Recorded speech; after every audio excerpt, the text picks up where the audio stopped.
Who can give me something that I gave you yesterday? Well, we said when the Hajj started. Yes, sir. When the Hajj started. Could you let them talk? We don't want to hear. Bismillah. Sheikh. Please. Sheikhana. Khalik Mahi. MashaAllah. Who can give me something what we talked about yesterday, briefly? Let's make a brief recap of what we spoke about yesterday. Khalik Mahi. Khalik Mahi. Right. Anything else? What did we talk about yesterday? Abu Sa'id. The type of Hajj we're making out tonight. The type of Hajj that we're making. Good. What else did we talk about briefly? Purifying your soul. Purifying your soul while you're making Hajj. It's much more than just material acts, spending, slaughtering, saying things, but it's something that is spiritual. Play. Abdul Kareem, what else did we talk about yesterday? Anything we spoke about yesterday? Ashhur al-Hajj. Ahsan. The months of Hajj. Mahia. Shawwal, Dhul Qa'dah, and the first 10 days of Dhul Hijjah. Tayyib. Mashi. What else did we mention yesterday? Anybody else? What else did we talk about yesterday? That's all we spoke about. Huh? Wealth, health. Health and time. Taking care of your health and your free time. We spoke about this yesterday. The words of the Prophet sallallahu alaihi wasallam. Good job, Shakur. What else? You ready, Abdul Kareem? You gotta give me something. Anybody else? That's all we talked about yesterday. When we start with the Ihram. When we start with the Ihram and the Miqat. Khair, inshallah. Okay, now, since all of you brothers and sisters are in Medina, and inshallah you're all making the Tamattu Hajj, that type of Hajj that many of the people of knowledge say is the best type of Hajj, and the most correct understanding is that it is the Hajj that the Prophet ﷺ made. He made the Tamattu Hajj, the double Hajj with two separate states of Ihram. Hajj and Umrah, 2 times of Ihram. We explained all of this yesterday. Ifrad, Qiran, and Tamattu. So therefore, we're all on the same page.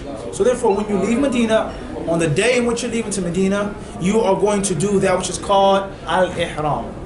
And as we said before, Ihram is not the clothes that you wear. What you put on, covering your face from up top, not putting on deodorant and perfume, that is not Ihram. And many Muslims, unfortunately, think that is Ihram. That's not Ihram.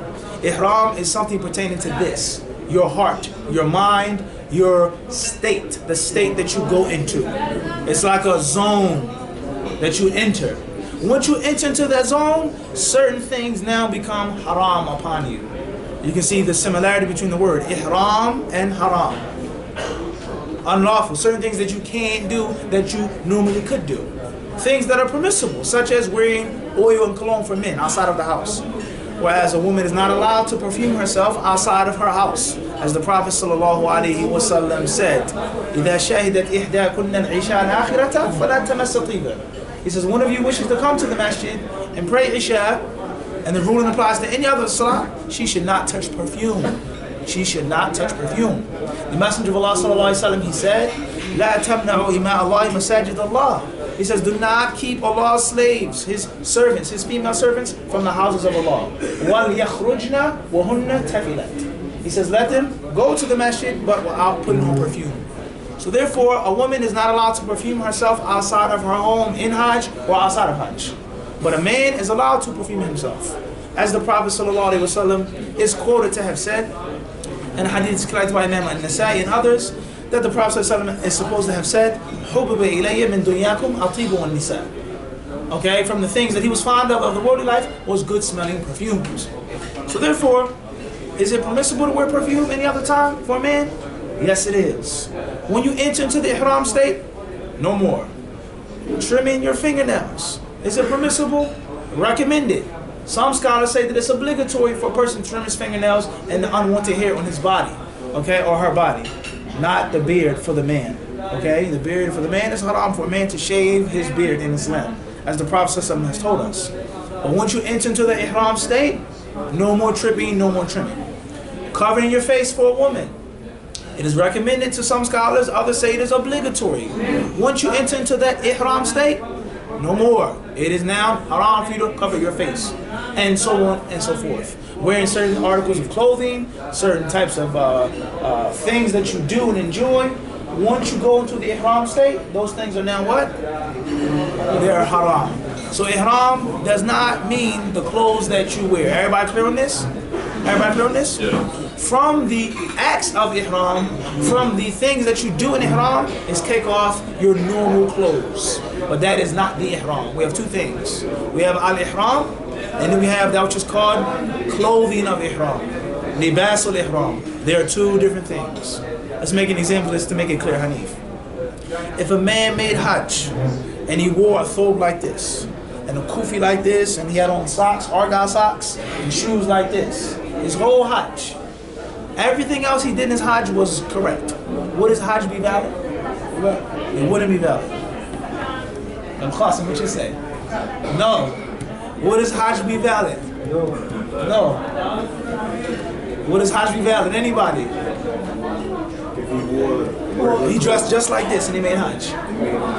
His Hajj would be, why Incomplete, but why would his Hajj be invalid?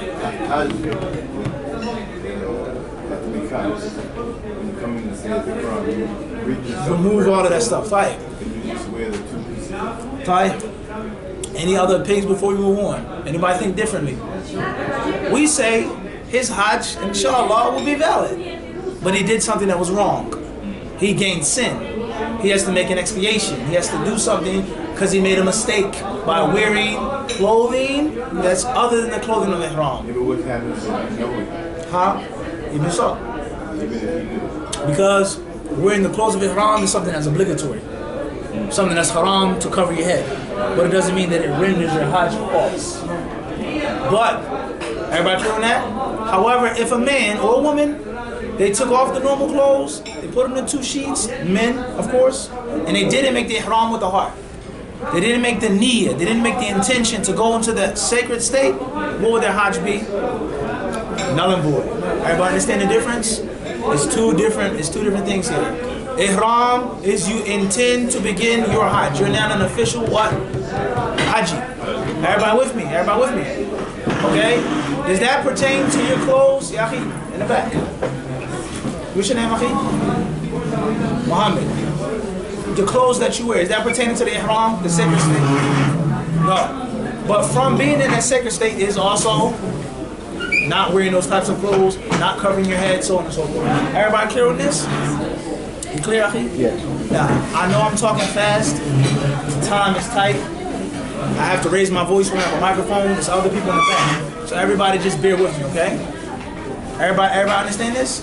Yeah. Is that we have Ihram and then we have clothing of Ihram. They are not the same. Everybody got this? Everybody understand this? Okay, so therefore, you're leaving Medina. You're packing up your suitcases. Everybody's getting ready to get on the bus and go to the hotel. I put on the top piece. I put on the bottom piece. But I keep my socks on. I just left the hotel. I got on the bus. Is my Hajj valid? It's not valid. Yeah. Because the same thing is valid. There you go. There you go. I didn't start yet. I didn't go into what? I didn't go into what yet? Ihram. I did not go into the what? That state yet. Because you start that state when? At the miqat. That's the best place. Even though it's permissible to do it before the miqat. But we'll stick with the easy way. When you get to Masjid Dhul Hulayfa, the bus is going to stop. Everybody get off the bus. Guys, you only have an hour to get dressed. Hurry up. Come back. 5 minutes, huh? 45 minutes. Some people want to get lost. Every year, somebody gets lost. Everybody gets lost. Trust me. Somebody's going to get lost. Okay? Tayyib. Al-Muhim is we all understand the difference here of entering the state of Ihram. Now, once I go to the miqat and I make that statement and I make that intention in my heart, now I cannot wear the socks. Correct? The socks must go. Unless I have a sickness, unless I have an illness, and that's a different issue. Everybody clear on this? So therefore, to make things simple, the men, you're going to take off all your normal clothes. Nothing. Socks, underwear, nothing. You put on the izar, and you put on the rida, the top piece. Okay? It is permissible for you to wear scentless deodorant, scentless petroleum jelly, or even if you have some oil on your hands, before you put the ihram on, labas. Now, it's recommended, as the people now say, for men and for women, to trim your fingernails, to trim your underarm hairs and other places on your body which you would normally trim and shave before you go into the Ihram state. Because once you go into the Ihram state, there is no trimming, there's no cutting, there's no shaving. Everybody understand this? So let's say you take a shower at your hotel, which is best and recommended, I would advise, because when you get to Dhul Hulayfa, it's going to be extremely crowded, and the conditions are not going to be what you're used to. There's not going to be no shower, nice spa. It's going to be crazy. So take a shower in your hotel, do what you need to do with your personal belongings, put on your ihram, you get on the bus. You don't say anything, there's no dua to make. When you get to Masjid al-Hulayfa, then you are officially at the miqats for the people of Medina. Now is when you make your talbiyah and you become a haji. From the moment that you're in that masjid, you get back on the bus, you travel to Mecca, now you're officially a what? A haji. You can't cover your head. Men cannot cover their heads now. Men should not cover their faces from that point on. You're not allowed to put on oil and perfume. You're not allowed to touch your wife and kiss your wife and give your wife a hug. Can't do it. Okay? Your sisters, similar, you're not allowed to be affectionate with your husband because you are a haji. You're officially in the state of what? Ihram. These things are that which we call mahdurat al-ihram. No-nos in ihram. No-nos in ihram. Trimming nails, hair, covering the head for men, covering the face for men, wearing perfume, affection with women. All of these things you're not allowed to do. Wearing pants, wearing things that cover your body in a normal way, these are now haram to you. And if you do those things intentionally, with the knowledge that they're haram, then it's something that you have to do to make up for that mistake. Everybody clear on this? Yeah. So when you're on the bus, it's going to be about what? Illa, we said it. At the miqat. Whether you say it, let's say everybody's making tamattu, you would say Allahumma labbaika umratan or hajjatan wa umrah or mutamati'an biha ila al-hajj. There's several ways of saying it. What is important is that you make the intention in your heart. That's what's most important, is that you intend to begin your ihram state. And you're making a double hajj, umrah with hajj. Everybody got this? So if you have your little small books, little paper-sized books, read the supplication and memorize the supplication. Kashif, before we move on, a very beneficial point when making hajj is to know one rule.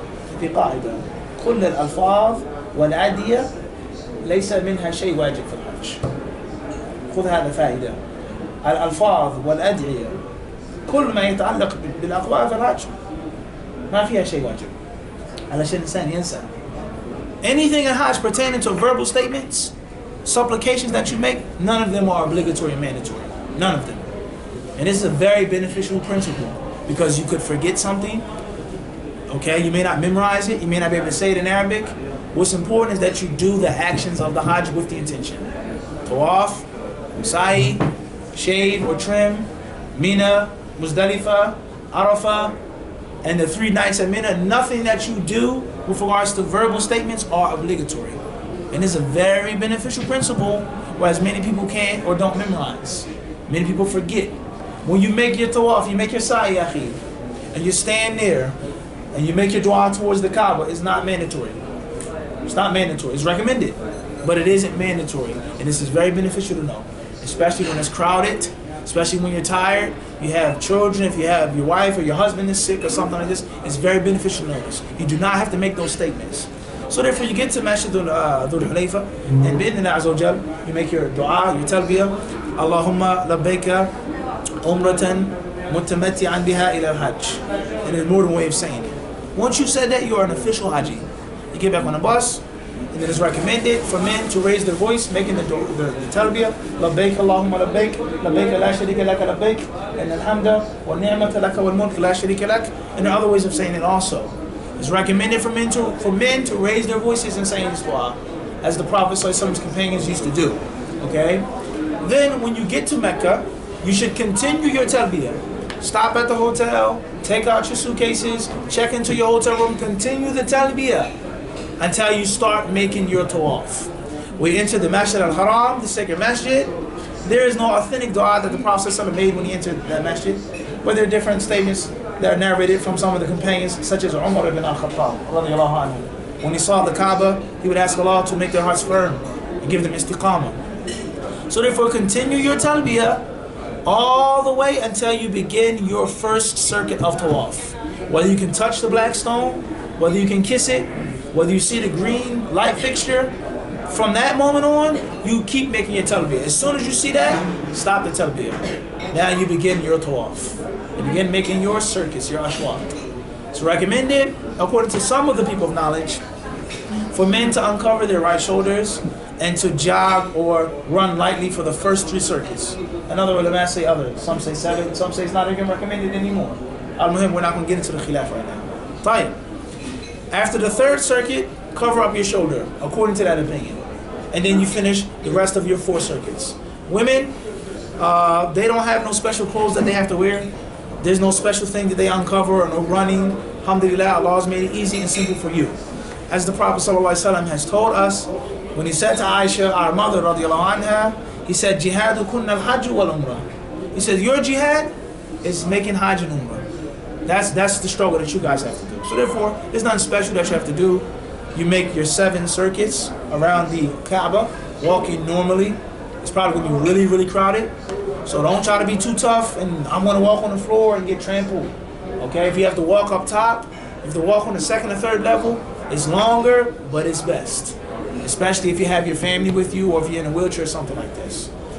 When you're walking around you're making your tawaf, it's permissible to speak. Everything you say doesn't have to be a verse from the Quran or dua. You can talk to your friend. La ba's. Okay? As it states in the hadith, it's not authentic that Allah has made speech permissible when making tawaf around the Kaaba. Al-Muhim, it's best to stay busy with your adhkar, to remember Allah, to seek forgiveness for your sins. If you want to read a book, do something that's positive in the next final time. And keep track of your circuits. Make sure you count every time you go around, because when you're in such a crowd, it's easy for you to forget. After you finish the first 7 circuits, then it's recommended, not obligatory, recommended to pray 2 voluntary units of prayer behind the station of Ibrahim alayhi salam. In most cases, it's going to be too crowded for you to pray behind the station. Pray anywhere you can. Even if you go back to your hotel and pray. Even if you go back to where you're staying at Aziziyah, make this 2 rak'ah. Then after that, Bidnillah Azza wa Jalla, if you have the ability to drink some Zamzam water, say Bismillah, make dua. According to that hadith, if you consider that hadith to be authentic, drink the water and then you begin your sa'i. You're going to walk towards the signs and you're going to start the second part of your umrah, which is the sa'i. Now in the sa'i, you're going to face the Kaaba. It's recommended to make a dua to Allah subhanahu wa ta'ala before you begin your sa'i. And as we said before, if you didn't make that dua, then you just start moving from Safa to Marwa, Marwa, Safa, back and forth until you complete 7 what? 7 loops? No. How many loops? 3.5 loops. I said 3.5 circuits. You're gonna go from one point to the next to one, until you complete 7 times. So you begin at Safa and you should end at Marwa. I said. If you want to make dua every time you stop, that's a good thing to do. It's 2 types of du'as that you make. You can make the recommended dua that the Prophet ﷺ would do, or you can ask Allah for anything that you want, of this life and then the hereafter, anything you want. Allah guide me, Allah keep me firm, heal my mother, give me this job, allow me to get married, anything that's khair, that's positive. In this life and then hereafter, it is recommended for you to do at that blessed place. Tayyib. After you finish your 7 circuits, your umrah is almost done. Then bi'idhnillah azza wa jalla, you should get your head shaved or at least trimmed. One of the 2. Men, it's best for them to shave their heads completely, as the Prophet ﷺ made an extra dua for them. If not, at least trim your hair.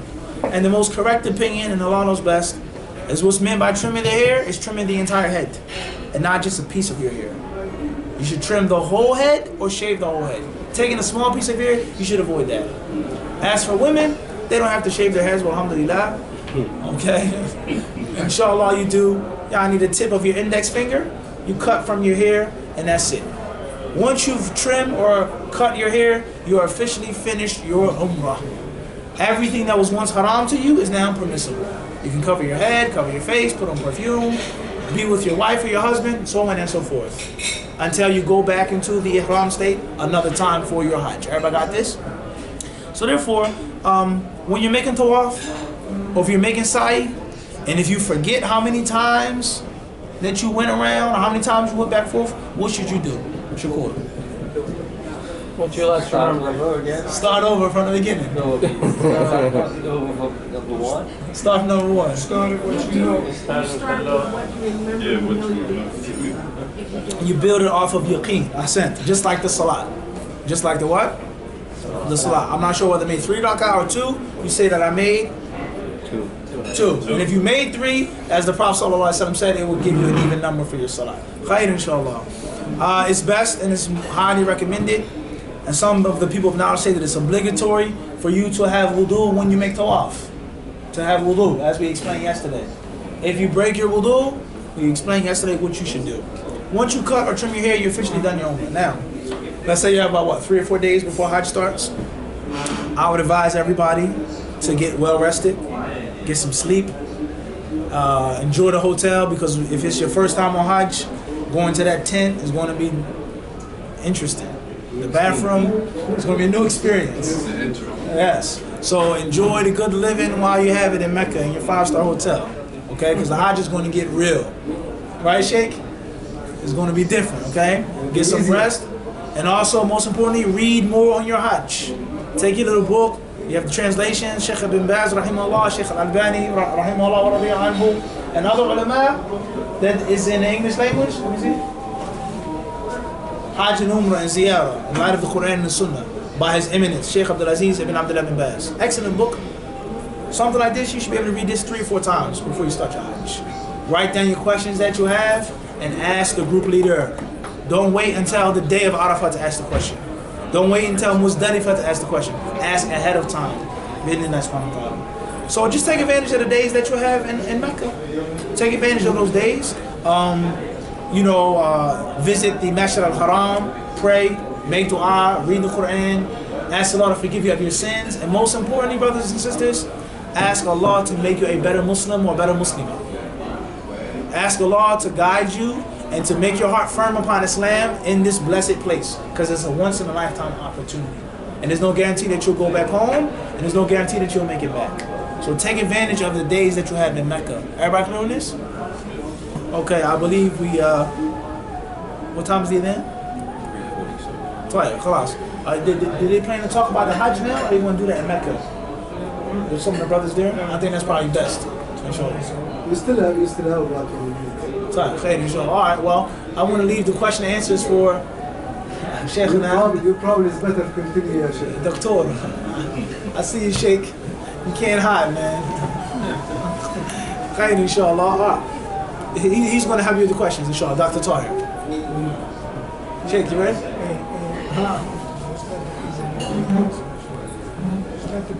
Tahir. Fadl, he's going to get mad at me.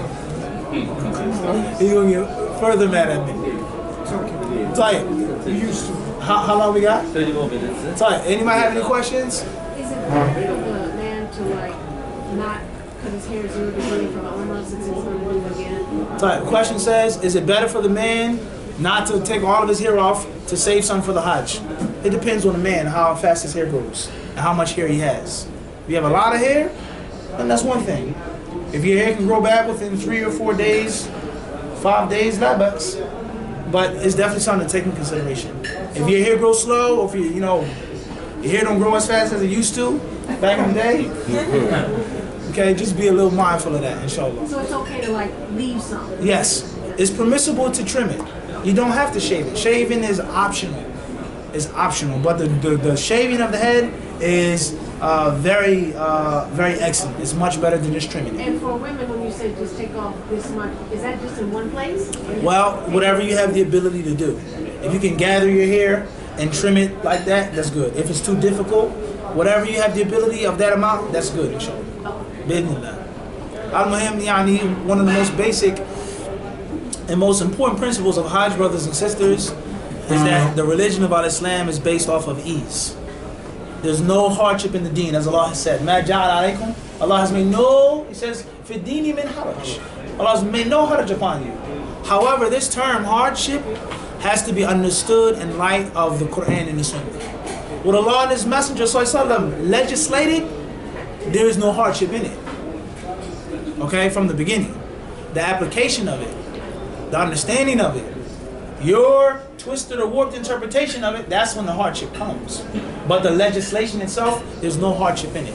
So if Allah and His Messenger clearly say do A, B, and C, no one can come and say I don't have to do C because it's a hardship. La.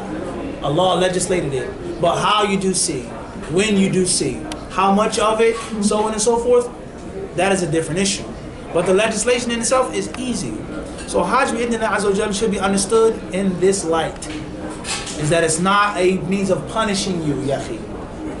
As Allah has said in the Quran, neither the flesh nor the blood will reach Allah. The flesh or the blood of the animal that you slaughter, that's not going to reach Allah subhanahu wa ta'ala. وَلَكِنْ يَنَالُهُ التَّقْوَى مِنكُمْ. Allah says, but it is the piety that reaches Allah subhanahu wa ta'ala. Everybody understand this? So there are things that are symbolic. It's symbolic for you to stone. It's symbolic for you to do this. But Allah is free from you punishing yourself. Allah doesn't need your torture and you to make a hardship on yourself. So therefore there's a balance. There's some people tell the people to do anything you want to do. Do whatever you want to do because it's easy in Islam. That's wrong. And then other people say, no, you have to do it like this right now, how I interpret it, and only my interpretation. And that's also wrong. But Islam is a balance, right in the middle. Not hard, nor is it a religion of just negligence and lack of responsibility. Everybody clear on this? Inshallah. Naam. Okay. Right. Question says, a face mask.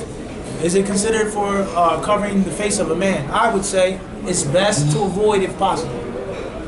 If a person doesn't have an immediate health condition, an immediate sickness, then he or she should avoid it. If it's just sheer fear of getting sick, and they say this and they say that, blah, blah, blah, blah, blah, then he should definitely avoid it, if he can do without it. If he has to wear it, or if she has to wear it, or if they feel that it is best for them to wear it, then we say it's safe for you to make the expiation of those who do something that is incorrect with regards to the Ihram. Okay, with regards to covering the face, that's best. Because it's a technical issue with regards to a man covering his face. Okay, is it impermissible or is it not? It's a technical issue, but it's definitely best to avoid. And I would say, and my personal advice would be, yeah, some people, they do have health conditions. Some sicknesses are real. However, don't be a person, I'm not saying that you are, Akhi, but just in general, don't be a person who, as soon as you hear something on the news, you become afraid. Okay, now we've been in Medina for some years now. We've seen things come and go. I remember when they said this virus was coming and this flu was here and this flu and this flu, and everybody was walking around wearing masks. And then it just disappeared and vanished from the news. You never heard nothing about it ever again. So the point is that don't go through a hardship in your Hajj or difficulty in your Hajj with regards to something that's just, you know, a scare or a craze. You see what I'm saying? Wallah. Wallah. Question about the tawaf with the father.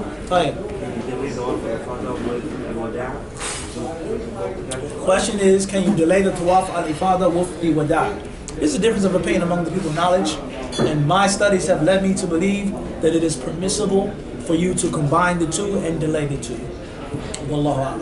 It's permissible, my humble opinion, for a person to delay his tawaf al-ifada and combine it with his farewell tawaf, especially if it's a means of difficulty or he or she has a health issue or something like this. It'll be one time 7. Yes, according to that opinion. And then you do the sa'i. It all depends. It all depends. Clear? Wallahu a'lam. Depends on all the That's why I said that, because how that tastes, that little coffee. if anybody, as you can see, I really didn't want to get into the Hajj today. And the reason why I didn't want to get into the fiqh of Hajj is because of what? Too much? The lack of time and too much in such a small space. I just crammed the umrah in that small bottle like this. Now you want me to stuff the Hajj into? I'm afraid of causing further confusion. I'm what?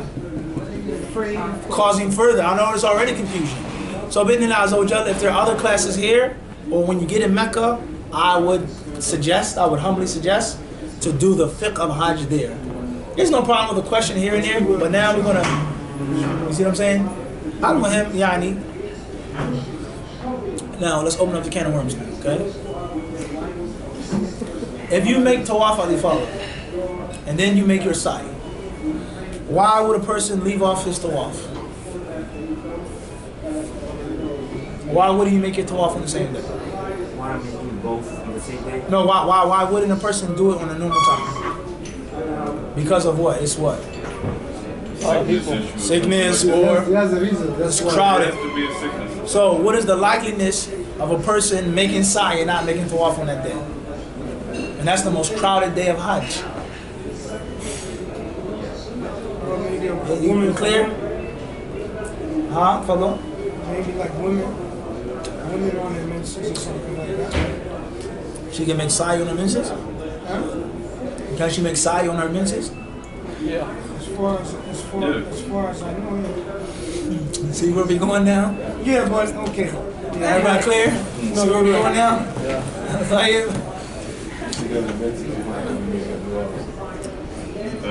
Is a woman on her menses allowed to enter the masjid? We're going to go to this issue and that. You understand? We can talk about it, I don't mind. But I don't want to cram it. You understand? The issue like this, I don't want to stuff it in there. That's why I gave you the summary of the issue. I believe that it's permissible to do so. Delaying the sa'i, I said it all depends on why you delayed your tawaf. And is it a condition that the sa'i come directly after the tawaf? We don't want to get into no further technicalities. Everybody clear? In this short time. Well there? Okay? So therefore, in summary, in brief, it's according to some of the people of knowledge, it is permissible to do that. Keeping the sa'i on that day too, or making the sa'i on the day of your father, we said that it all what? It all what? It all depends on the situation and the reason why you did make the sa'i that day. Clear? Wallah. So maybe you can again and see if everybody understands. Say that again. You can again so if everybody understands what the people Right, khair, inshallah. Any other questions before we move on? What happens if you are prevented from, like, you didn't get to move there because your bus was delayed, you were stuck in Arafat, you didn't do that part of it. You just went through the time elapsed and you weren't there. In those cases, what happens if something that's supposed to be part of it doesn't happen because it was beyond your control? Question says, what happens if a person is delayed from going to Muzdalifah or this place or that place because of the difficult situations? We say Allah doesn't put on a soul more than he can bear. More than the soul can bear, Allah Azza wa Jalla doesn't hold it responsible for. So the bus broke down, the person became sick, something happened, an accident, whatever the case may be. I got to Mina late. It was after midnight. I didn't get to Muzdalifah, so on and so forth. Then bi'idhnillah Azza wa Jalla, there's no sin upon you. However, Arafah is a different issue. Okay, it's a different issue. But something like Mina or Muzdalifah, you were a little late. You didn't get there because of an extreme situation.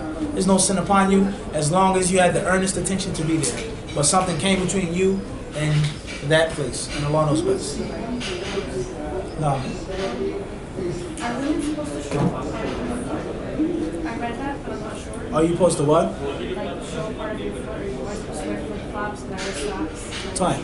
Question is, are you supposed to show a part of your foot? Can I wear flip-flops or sandals? We say that in the Quran al-Kareem, Allah has commanded the believing women, وَلَا يَضْرِبْنَ بِأَرْجُلِهِنَّ لِيُعْلَمَ مَا يُخْفِينَ مِنْ زِينَتِهِنَّ. Allah says, and the believing women should not stomp their feet, lest they would display some of their charms and some of their adornments. In other words, some of the women of the Sahaba radiallahu anhum, they wore anklets. And they wore different types of adornments on their feet and on their ankles, whether it was henna, whether it was gold or silver or so on and so forth. So a practice of Jahiliyyah, where they would like make a type of dance or a type of stomp or a type of walk or shake to show the beauty of their feet and of their legs and of their ankles. So Allah Azza wa Jalla, He prohibited this. And He told them not to do this. So therefore, we benefit from this noble verse, the impermissibility of a woman exposing her shins, her ankles, and her feet. A woman is not allowed to show her feet to someone who isn't a her mahram during Hajj, before Hajj, or after Hajj. Many Muslim women, unfortunately, many of our sisters, they make this mistake and they uncover their feet. And this is wrong. Okay, the foot should be covered, whether it's due to the length of your garment, whether it's because you have on socks, whether you have on shoes that cover your feet. No part of your adornment, your lower adornment, should be exposed during Hajj or any other time besides the Hajj. As for the prayer, then that's a different issue. Can you show your feet when you're making salat? That's a different issue. But your feet and your legs and your ankles, there's no doubt that they are from the awrah.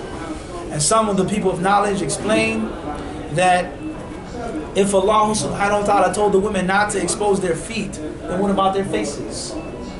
If the feet are a means of zina, adornment and beauty and charms, then what about a woman's face? As Allah has said in the Quran, فَلَا تَقُلْ لَهُمَا أُفٍّ. Allah says, don't say uff to them. In other words, if you can't say uff to your parents, let alone curse them, let alone hit them, let alone disrespect them, if you can't say uff. In other words, from the styles of the Quran al-Kareem is that Allah teaches us or tells about the smallest to include the biggest. He tells us about something minor to include something that is major. Allah says, don't expose your feet, let alone your face and your hands. So that's a different issue. We're not going to get into the fiqh of that. I'm just for further benefit. So a woman is always commanded to cover up her feet during Hajj or not during the Hajj, and Allah knows best. Alhamdulillah, if somebody, a brother or sister, would be kind enough to give us a recap on the Umrah in brief. Shakur, you volunteer? Abdul Kareem? Shaykhana? Huthum al-Muraja, If we can make a brief review before we stop, the way we understand, everybody has it. Inshallah, we start from the miqat. We start from the miqat. We have to make the niyyah. Make the niyyah at the miqat. Put the ihram. Put on the ihram. We go to Mecca. Go to Mecca. What do you do on the road to Mecca? We make talbiyah. Raise your voice with talbiyah. Men. Right. We make talbiyah until we get to the ihram. When we start tawaf, we Stop the talbiyah. We Right. do seven circuits. then we require. What do you have to say when you make tawaf? What do you must say? What's the wajib dua to make?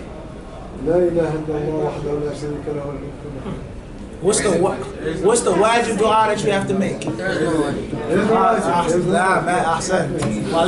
Okay. There is no wajib dua, no wajib supplication. Fine, khair. So you do for me recommended to speed in the first three tawaf. Aywa. And after you finish seven, you drink. Before the drink, what do you do before you drink?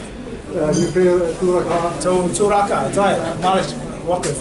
Where do you have to pray the 2 rak'ah? Anywhere. Where do you have to? Maqam Ibrahim, but you could do it have to anywhere. make You it? don't have to. But you can anywhere. There you go. It's recommended. Because it's going to be crowded. Right. Madinah. You pray 2 rak'ah, you drink now Zamzam, you do outside, you start from Safa, and you go to the Marwa, that's one shot. Fine. Sahel. Jazakallah And khair. you make dua.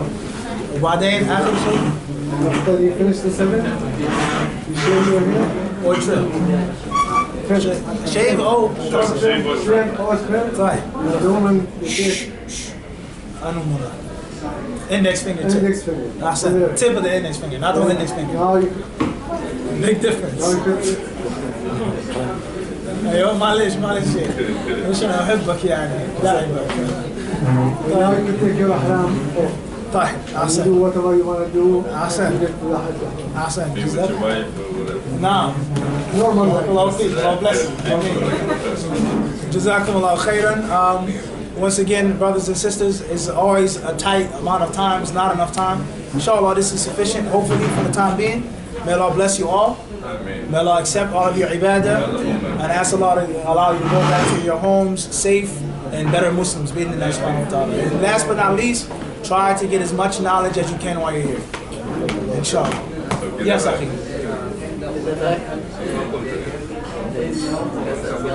Say that again, can the women what? Okay. Yes, it doesn't have to be done by another person. The men, they can shave their heads themselves also. It doesn't have to be in a shop, you can do it yourself. You can do it when you get back to the hotel, you can do it on the bus, as long as you don't do something that goes against your ihram. Because that's the last final step of leaving your ihram state. understand what I'm saying? For example, some brothers when they make umrah, they don't go to the barbershop. They don't get their hair shaved, and it's hot.